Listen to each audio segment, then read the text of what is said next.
It is Tuesday, March 7th, 2023. This is another edition of Baseball Today, presented to you by Fubo TV. That is my man, Trevor Plouffe. I am Chris Rose, producer Dan along for the ride as well. I am excited because later today, you'll be flying across the country, and I'll get to give you a big old bro hug, bro.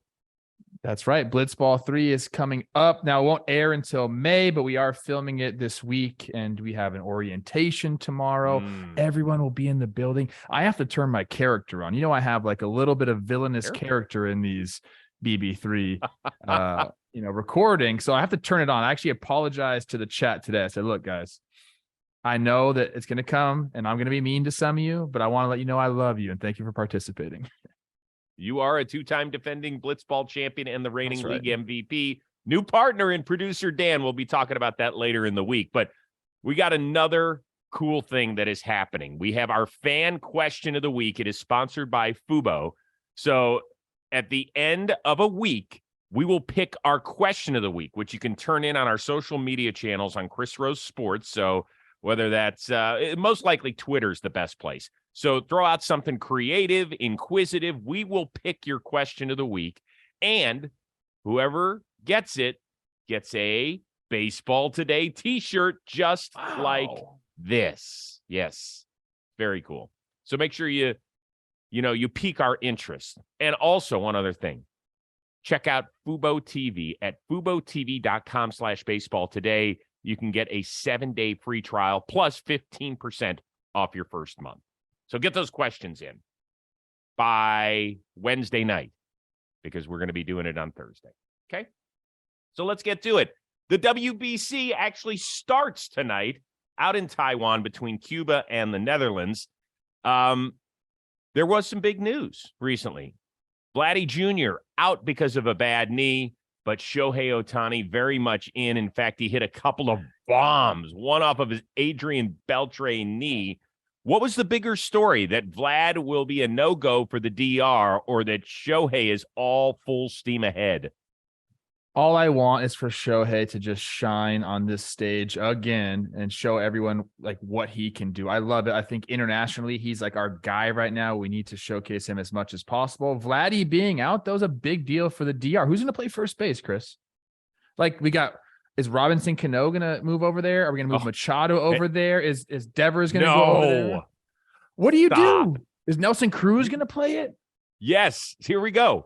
Nelly Cruz, Robinson Cano, a combined 118 years old, will split first base duties. Do you think that's what's going to happen? Have they announced that yet? Because I haven't seen anything on it. And we were trying to go over it today. Who moves over there? If you have Devers and Machado, move one of them over to first base. I think that's what you have to do. Let's put Machado over there. I made the decision. Nelly Cruz, I know you're the GM/player/whatever. Like, just phone me up, bro, and I'll tell you how to write this lineup. Machado to first base is the answer there. But it's two big stories. Shohei's the man. Well, the correct story is Shohei, because he is unquestionably the biggest star on the planet in this sport, right? Yes. You would agree with me on that. 100%. At least he's who we want to showcase. Yeah, but there's not another player walking the planet like him. He is one of one. He's the most important player on the planet. He is the best player on the planet. I know that, listen, Aaron Judge had a remarkable year last year, and I have no qualms about him getting the MVP. But I'm just talking about, since this is the global space we're talking about, and we so rarely have a chance to chop it up globally in this sport, this is it. He is the biggest name, bar none, right? 1,000%. Not even 100%. We talked about this on Talking Baseball a little bit. If we want to grow the game internationally, the WBC is kind of like where we have to do it, where we have country versus country, and like all this enthusiasm comes out. So him being on that big stage against the Dominican or against the US this is what we need in the sport. I mean, don't we want a final? Forgive me, I was doing the combine this weekend, so I haven't even seen if Japan and the USA can play in the final. I believe they can. It depends on where the Dominican or whoever comes out of their side is ranked 1 or 2. Got it. Okay.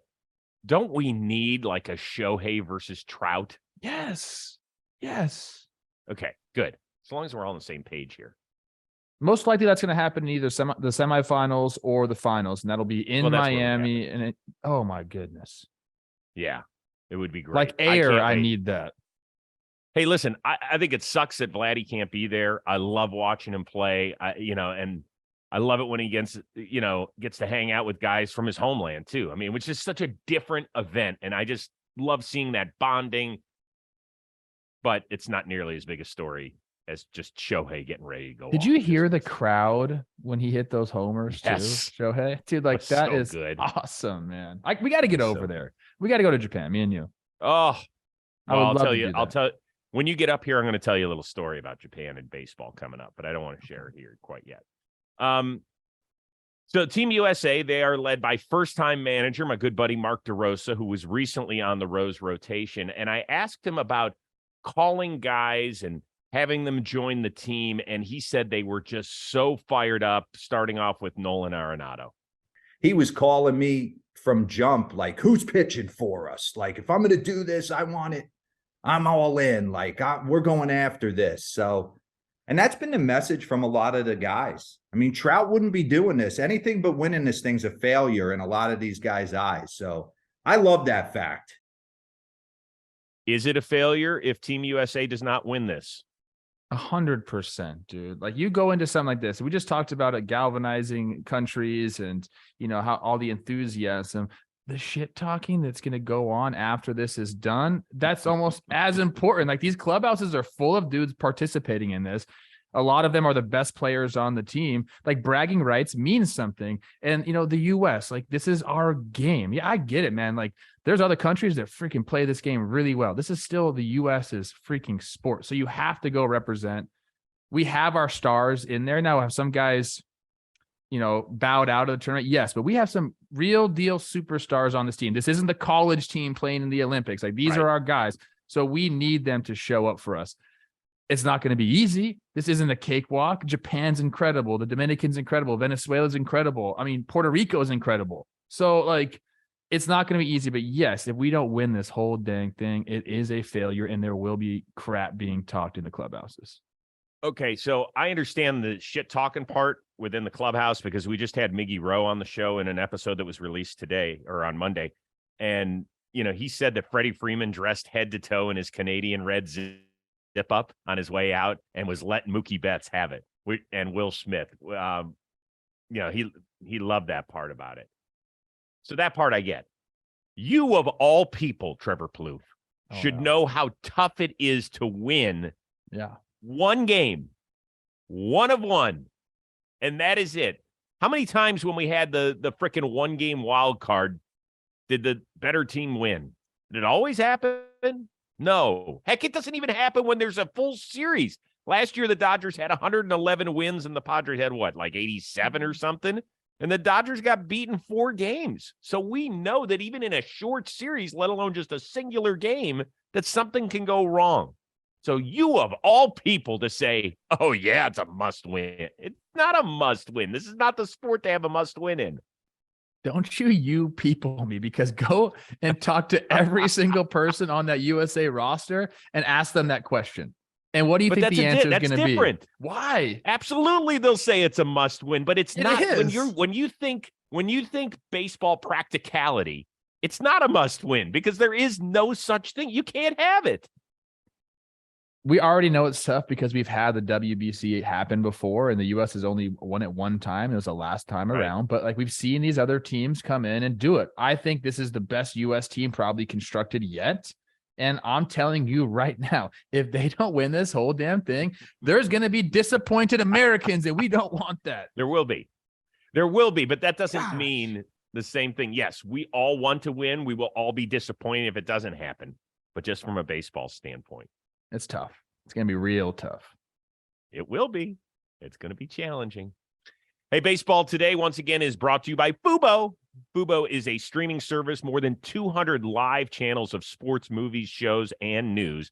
In fact, they have a really solid lineup for baseball that includes Fox, FS1, FS2 for all your World Baseball Classic games. ESPN has all your big-time matchups during the baseball season, including Sunday Night Baseball, and more local sports networks than any other streaming service. And we know what people are doing. they cutting the cord, and they getting Fubo.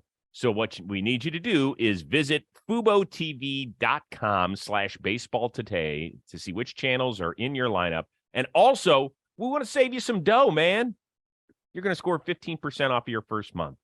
So visit FuboTV.com/baseball today. Go save that money. Go check out your channels. Go have fun. Go enjoy yourself. That's the way it is. Fubo. I cannot wait for the World Baseball Classic, dude. Me neither. I can't wait. I'm so excited. Yeah. I'm going to get to our next question real quickly, but go listen to if you can't digest the whole thing in one sitting with Miguel Rojas, he was on Team Venezuela, and then he had to pull out once Gavin Lux blew out his ACL because his role changed on the Dodgers. He got so much hate, he said, from people for not being able to continue on with Venezuela, and it hurt. It broke my man's heart. Like, he's the nicest guy ever, first of all.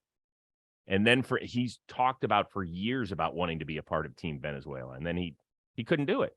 Like, he's like, I can't leave the Dodgers right now. So it means a lot to these guys, not just in our country. It does. Pitch clock continues to be a pretty big story. Over the last few days, Max Scherzer took to the mound. He quick pitched one guy and got called for a balk.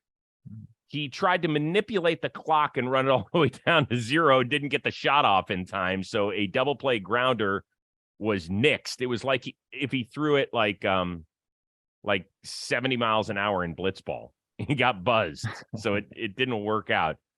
Here's Max explaining his side of the story.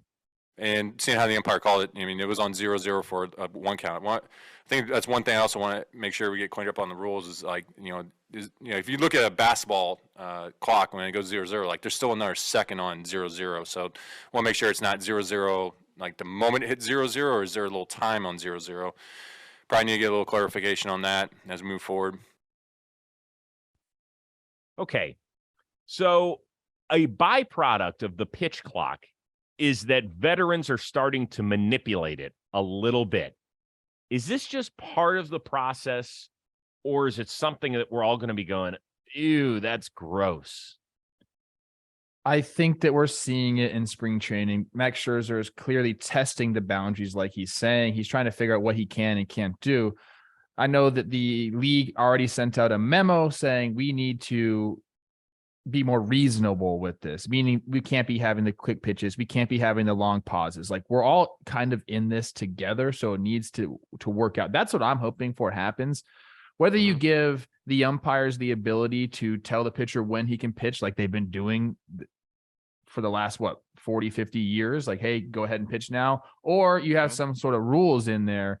Something has to be figured out, because you don't want to have the quick pitches. You don't want to have each pitcher coming set at 8 seconds and running the clock all the way down to the last second. That's not good for the batter. It's not good for the pace of the game. Kind of is, we're going backwards here a little bit. So I think all these things will get figured out. My opinion on it is that we still need the umpire to give the okay to the pitcher to pitch. We have to have a guy in there when you can't have the pitcher automatically pitch as soon as the batter puts his eyes up. It's just, that's not the way the game is meant to be played. So we still need the umpire to do it, or we can have the pitchers just kind of be reasonable about it. But I don't think that's going to be the case. Okay. If there are boundaries to be pushed in professional sports, athletes are going to do it. And I understand it. Max Scherzer wants to win as badly as anybody in the history of the sport. You don't think he's trying to figure out exactly what he can and can't do right now? I do, and it works too. That's the scary part, is the quick pitching and the delays, they work. They do. It was very interesting, not to just promote Rose rotation out of the gourd, but Miggy and I talked about this, and I said, so what do you think of the pit? And before I could get the words pitch clock out, he was like, oh, hate it.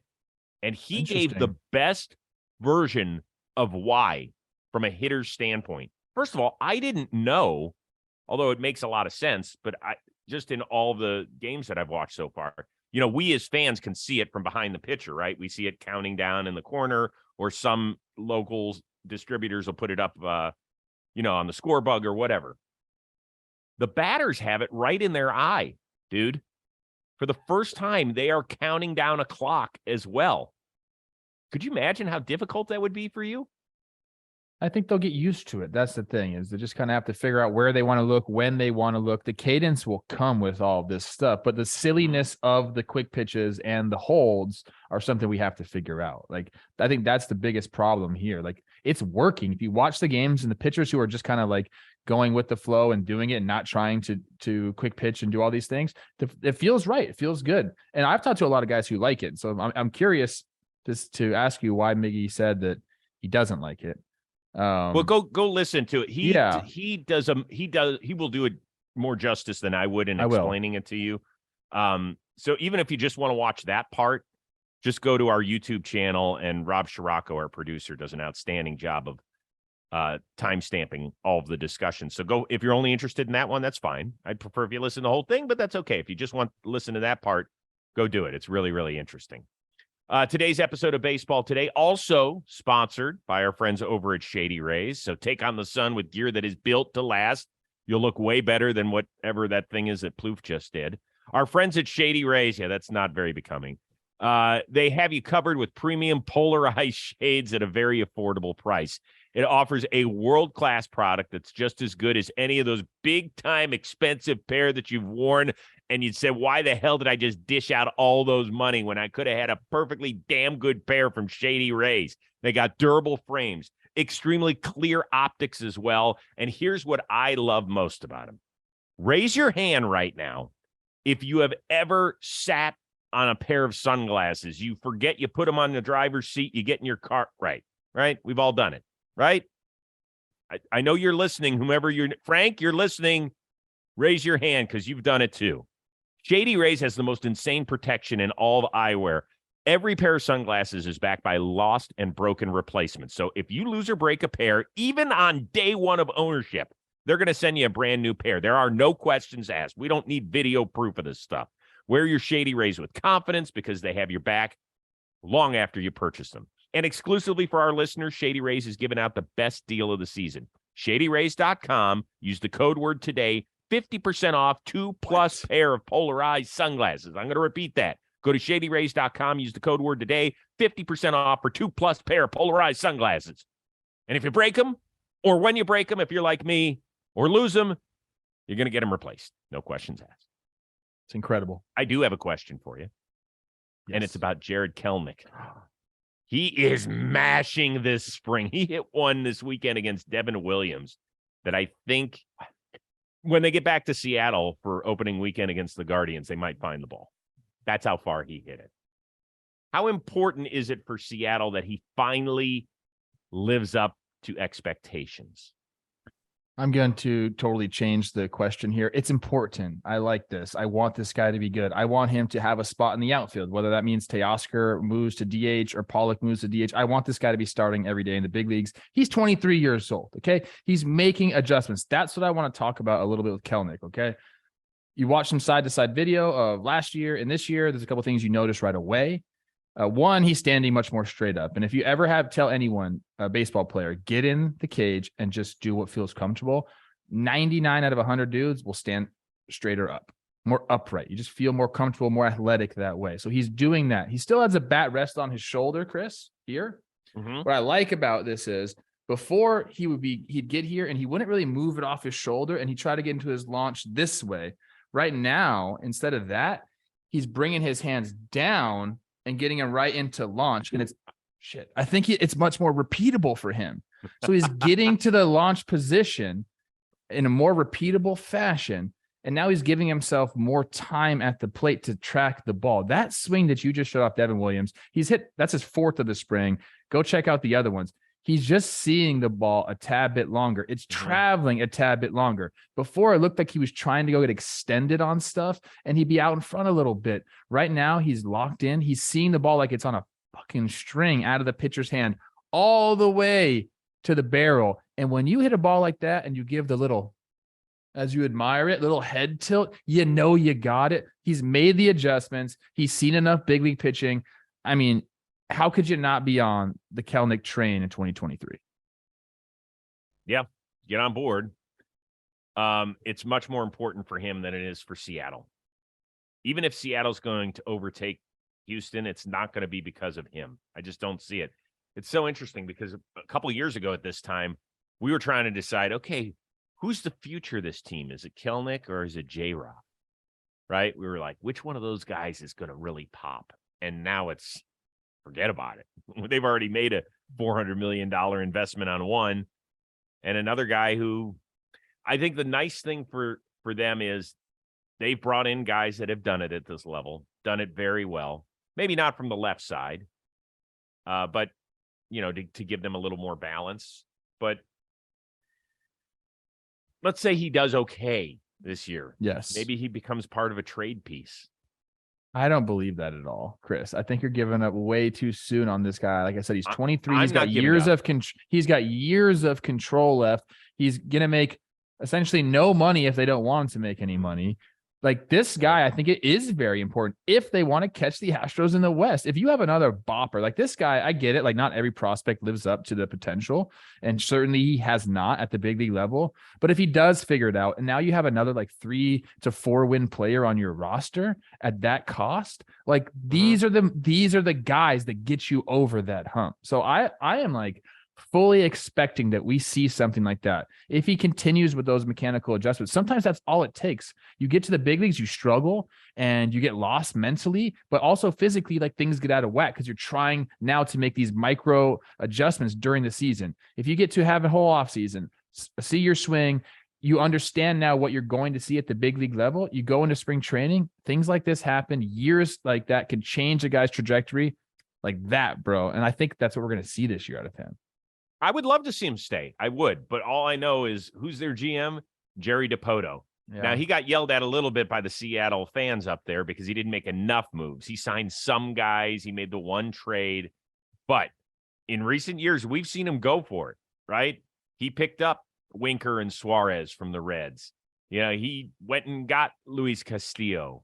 So he's been willing to pull the trigger. And if he feels like this is a team that could win it, like he's always going to be the GM, the guy that was, the architect when they snapped that 21-year playoff drought. Well, now can you do something else? Can you show me another trick? Maybe go to the World Series for the first time ever. And if the decision comes down to, well, do I want to see Jared Kelenic grow up here and be controllable here? Or do I want to go get that dog? He can go get that dog. Yeah, we'll see. Last thing. Cleveland's own 2-time Super Bowl champion and future Hall of Fame tight end Travis Kelce hosted Saturday Night Live. By the way, did you see him? I didn't see it. Did he look like me? Okay. Well, he does look, yeah. I mean, you guys are both good-looking guys. Both have a lot of swag. Yeah, big egos. But, I mean, yeah, so you guys are similar. I thought he did a hell of a job.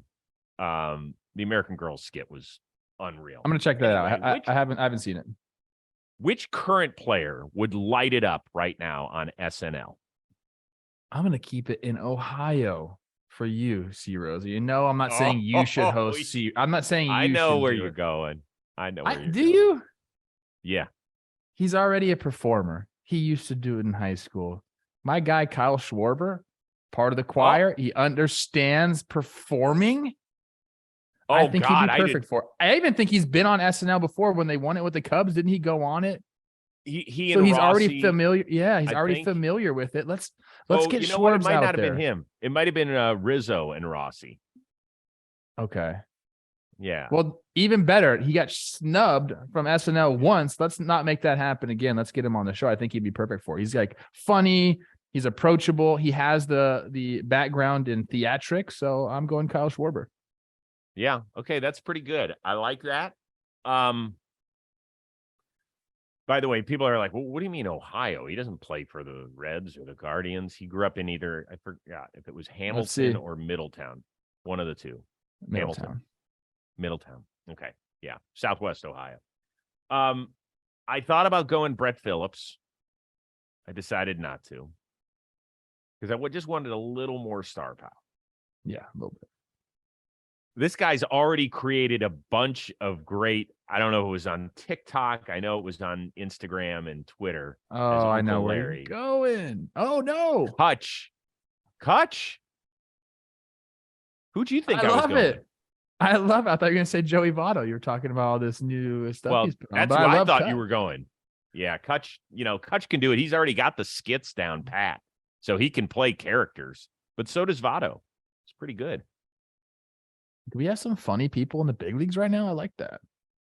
We do. But you have to be able to nail it. You really have to sell yourself. But that's why a guy like Peyton Manning was so great on SNL, because everything is scripted for Peyton, and he nails it. I mean, he wants every line written out for him, and he will bust it. So, Really? Oh yeah. I think Schwarbs is good because he's got the everyman appeal to him. He's not some like dude that's all shredded and jacked, and I think he can get into really good characters. But I do like the Kutch one as well, because I've been around him and he's a showman. Like, he knows how to command a room. He is funny. He's got a good smile. Like, there's a lot of things to like about that. So it's a good question, Rosie. All right. Speaking of questions, once again, we got our Fubo TV question of the week. It will always be over the next few weeks on our last episode of said week. So this week it'll be for Thursday. That means you got to get it in by Wednesday. Please get it in. Intrigue us, make us laugh, make us think. And then whomever has the best question, we will use it in the show, and that person will get a free Baseball Today shirt. All right, man. Travel safely. I'm keeping it warm for you up here in the Northeast. Can't wait to see you, big guy. It's crazy that we got to travel 3,000 miles to give each other a hug. Yeah, when's the last time we were in person together? New Year's? Oh my goodness. It's March, bro. Well, you can credit Michelle Rose for that, because I was going to keep going on the 101 home, but she was like, listen, they're there. And then we got off the freeway and it was pouring rain. I was like, what the hell are we doing? Love me some Michelle. But it was worth it, because I got to see Matthew Stafford again. That's true. Okay. Hey, good hanging out with everybody. We're excited. We're getting very close to going 5 days a week. WBC starts tonight. Enjoy it. I love it. And I can't wait to see all of my John Boy Media family for Blitzball 3. We cannot wait to bring that content to you in the month of May. So for one of a kind producer Dan and the Natalie clad and overly handsome and talented Trevor Plouffe, I am Chris Rose. We'll see you Thursday on Baseball Today, presented to you by Fubo TV.